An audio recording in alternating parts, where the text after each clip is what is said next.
শাকিব খান এটা তো আমাদেরই তৈরি। অপুকে নিয়ে এবং শাকিবকে নিয়ে কাজ করতে রাজি আছি। আমরা তরুণদেরকে সহযোগিতা করতে চাই। 4 এপ্রিল নির্বাচনের তারিখ ঘোষণা হয়েছে। বাংলাদেশের সবচেয়ে বড় গণমাধ্যম হচ্ছে চলচ্চিত্র। তো আমাদের কথা কেউ বলে না। ঢালিউড অ্যাওয়ার্ড 24টা অ্যাওয়ার্ডের প্রোগ্রাম হয়েছে নিউ ইয়র্কে, আমেরিকাতে। আর এই প্রথম হচ্ছে সিলভার জুবলি হলো বাংলাদেশে 25তম। তো সেখানে আমরা একটু মঞ্চে কথা বলার সুযোগ পেয়ে একটু মনের কষ্ট আমরা একটু হচ্ছে যে শেয়ার করেছি সবার সাথে। সেটা হচ্ছে যে আমরা দীর্ঘদিন ধরে আমরা এই ঢালিউড অ্যাওয়ার্ড দেখি। যখনই একটা ঢালিউড অ্যাওয়ার্ড আসে আমেরিকার মতো জায়গায়, স্বাভাবিক কারণেই কিন্তু আমাদের চলচ্চিত্রে একটা হচ্ছে যে অন্যরকম একটা হচ্ছে যে আলোচনা শুরু হয় যে ঢালিউড যাচ্ছে, ঢালিউড অ্যাওয়ার্ডে যাচ্ছে, হচ্ছে যে আমেরিকা যাচ্ছে। তো আমাদের মনে মনে আমরা বলতাম না কাউরে, কিন্তু আমাদের মনে মনে একটা কষ্ট ছিল যে আজকের যে শাকিব খান এটা তো আমাদেরই তৈরি। আজকে যারা অ্যাওয়ার্ড পাচ্ছে শিল্পী আমাদেরই তৈরি। আমাদের এই যে সিঙ্গাররা, আমরা যে সিঙ্গারই, আমি অবশ্যই বলি এর বিরুদ্ধে বলছি না, হচ্ছে যে রবীন্দ্রসঙ্গীত, নজরুল সঙ্গীত যেগুলো আছে সেগুলো তো আছেই, কিন্তু কোনো শিল্পীকে সেই পর্যায়ে যেতে হলে, সে সার্বজনীন যেতে হলে, তার সুপার ডুপার হিট হতে হলে চলচ্চিত্রের গান দিয়েই কিন্তু হয়েছে বিগত দিনে। মৌলিক গান গেয়ে কিন্তু এত নাম কোনো শিল্পী করতে পারেনি তারা। তাহলে আমাদের এই চলচ্চিত্রে, এবং চলচ্চিত্রে তাদেরকে কারা নিচ্ছে? আমরাই তো নিচ্ছি। আমাদের চলচ্চিত্রে তারা প্লেব্যাক করছে, এই শিল্পীরা যে হচ্ছে স্টেজ মাতাচ্ছে, কিন্তু আমাদের কথা কেউ বলে না। এইটাই একটা দুঃখের কথা আমরা বলেছি। আর জাতীয়ভাবে স্বীকৃতি পেলে তো আমাদের ছবিতেই পায়। শাকিব খান 350 উপরে সিনেমা করেছে, তো ও মাত্র 2টা ছবিতে ন্যাশনাল অ্যাওয়ার্ড পেয়েছে। তো তার একটা ছবি আমার, তো সেইটা আমার তো কতখানি আনন্দের বিষয়, আমার একটা মানে গর্বেরও বিষয় যে শাকিবের মতো আর্টিস্ট, মেগাস্টার, সুপারস্টার আমার চলচ্চিত্রে হচ্ছে যে অ্যাওয়ার্ড পেয়েছে। অপু আমার 6টা মুভিতে কাজ করেছে, টানা 6টা মুভিতে কাজ করেছে। আমি জানি না অপু কোনো হাউসে 6টা মুভিতে টানা কাজ করেছে, আমার জানা নেই। আমি মনে হয় যে আমার হাউজেই বেশি কাজ করেছে।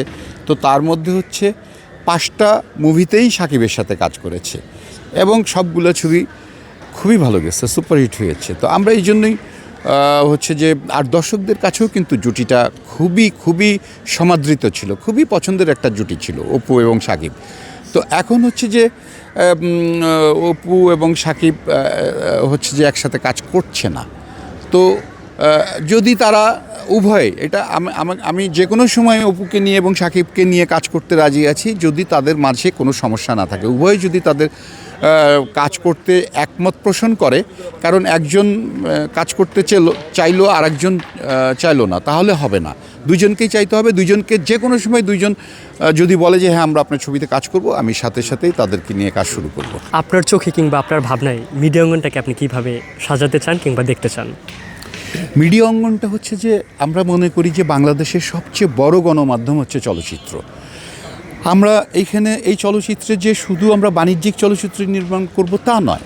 আমাদের কিন্তু এই চলচ্চিত্র হচ্ছে আমাদের যে চলচ্চিত্র আমাদের সমাজ গঠনের কথা বলবে, যে চলচ্চিত্র আমাদের যুব সমাজকে এই যে অধঃপতনের দিক থেকে তাদেরকে হচ্ছে যে রক্ষা করবে, তাদেরকে সরিয়ে আনবে, তাদেরকে অনুপ্রেরণা যোগাবে ভালো থাকার জন্য এবং বিনোদনের জন্য, সব কিছু মিলেই কিন্তু আমাদের এই চলচ্চিত্র শুধু আমরা যে ব্যবসা করার জন্যই না। আমরা চলচ্চিত্র ক্রীড়াসুলভ চলচ্চিত্র হবে, আমাদের হচ্ছে যে শিক্ষামূলক চলচ্চিত্র হবে, আমাদের ইতিহাস নির্ভর চলচ্চিত্র হবে, আমাদের সংস্কৃতি নির্ভর চলচ্চিত্র হবে। আমরা সব চলচ্চিত্রকেই হচ্ছে যে প্রেফার করি, সাপোর্ট করি, এবং আমরা চাই যে সব কিছু মিলিয়ে আমাদের চলচ্চিত্রটা সমৃদ্ধ হোক। সাম্প্রতিক সময়ে নানান ঘটনার মধ্যে দিয়েও কাজ করছেন। আসলে বর্তমান কাজের পরিবেশটা কেমন দেখছেন? কাজের পরিবেশটা তো হচ্ছে যে, কাজ করার ইচ্ছা থাকলে সব পরিবেশেই কাজ করা যায়। এটা ইচ্ছার থাকাটা হচ্ছে সবচেয়ে জরুরি। যেহেতু আমরা প্রযোজক সমিতির, আমি সাবেক সভাপতি, তো আমাদের সমিতি এখন ছিল না এতদিন, নির্বাচন হয়নি, বন্ধ ছিল। তো এখন আজকেই হচ্ছে যে তফসিল ঘোষণা হলো নির্বাচনের। তো আমাদের চলচ্চিত্রের যতগুলো সংগঠন আছে তার মধ্যে প্রযোজক বাংলাদেশ চলচ্চিত্র প্রযোজক পরিবেশক সমিতি হচ্ছে মাদার অর্গানাইজেশন, সব সংগঠনের হচ্ছে হেড। তো এরকম একটা সংগঠন এবং যারা ইনভেস্টর তাদের সংগঠন, তো এই ইনভেস্টর সংগঠনটা খুবই জরুরি থাকা, কারণ এখানে আমরা যে এত টাকা কোটি কোটি টাকা লগ্নি করি, সেই টাকার নিরাপত্তা, সেই টাকার হচ্ছে যে সিকিউরিটি, সেই টাকার হচ্ছে যে আমাদের বহুবিধ সমস্যা, কাজ করতে যে সিনেমা রিলিজ করতে গিয়ে পাইরেসি সমস্যা আছে, সিনেমা হলের সমস্যা আছে, শেয়ার মানির সমস্যা আছে, অনেক সমস্যা জর্জরিত। তো সেই সমস্যাগুলো যদি অভিভাবক সংগঠন না থাকে তাহলে কিন্তু মানে খুবই সমস্যা। তো যাই হোক, আসার কথা হচ্ছে যে আজকেই তফসিল ঘোষণা হয়েছে এবং নির্বাচন হবে, আগামী 4 এপ্রিল নির্বাচনের তারিখ ঘোষণা হয়েছে।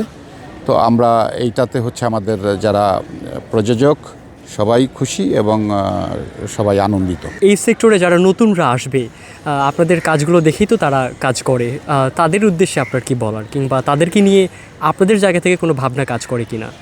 অবশ্যই, কারণ হচ্ছে যে পৃথিবী কিন্তু হচ্ছে প্রতিদিন পৃথিবী এগিয়ে যাচ্ছে, প্রতিদিন পৃথিবীর আপডেট হচ্ছে, প্রতিদিন প্রযুক্তির আপডেট হচ্ছে, প্রতিদিন মিনিটে মিনিটে ডিভাইস চেঞ্জ হচ্ছে। সো এগুলা হচ্ছে যে তরুণরাই এগুলার হচ্ছে যে তরুণদেরই হচ্ছে এইগুলার মধ্যে হচ্ছে যে ডুবে থাকে, তারা তরুণরাই থাকে। তো আমরা বেস্ট ফিডব্যাক তরুণদের কাছ থেকেই পাবো, আর তরুণরাই হচ্ছে যে আজকের সমাজের বলি বা আমাদের সমাজ বিনির্মাণে বলি, আমরা যদি আমাদের চলচ্চিত্রের কথা বলি, চলচ্চিত্রও কিন্তু তরুণদের জয় জয়কার।